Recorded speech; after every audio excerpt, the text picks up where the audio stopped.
Obviously in Australia we get everything late. It's like we're in freaking Narnia. We can't get it together. This movie has been out for a while and it's been very, very buzzy, and that is Hamnet. Oh my God, I'm so excited to watch this. I can't wait for you to see it, but just gird your loins because it's not an easy watch. So it's directed by Chloe Zhao, who is an Oscar winner and an incredible filmmaker who wrote the screenplay with Maggie O'Farrell, and the movie is based on the book by Maggie O'Farrell of the same name. So it's this fictionalized version of William Shakespeare and his marriage to Anne Hathaway, who's called Agnes in the film by her family. Yeah. So not much is known about Shakespeare. Like, obviously his work still famously very relevant, still famously very talked about. Things are known about Shakespeare in terms of like where he lived and time frame, and that he was married to Anne Hathaway and that they had children. But one thing that is known, that is on record, is that they had a son called Hamnet who very sadly passed away when he was about 11 years old, that we know from records. And a few years after that, Shakespeare wrote one of his most famous plays called Hamlet. Okay. So in this movie, which I must say is so beautiful to look at,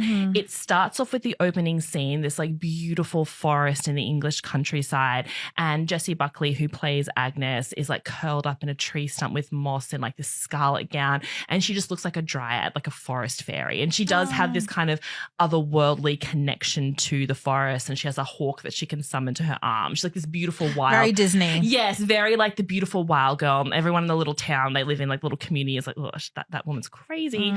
But someone who doesn't think she's crazy is William Shakespeare, a young Latin tutor in the area, played by Paul Mescal, who... Oh, so he plays Shakespeare. He's Shakespeare, right. yes. But it's not his story. It's not Shakespeare's story, because it usually is Shakespeare's story. Yeah. Like a lot of stories and plays and movies have been made about William Shakespeare and his life, and this is much more looking at his wife's story.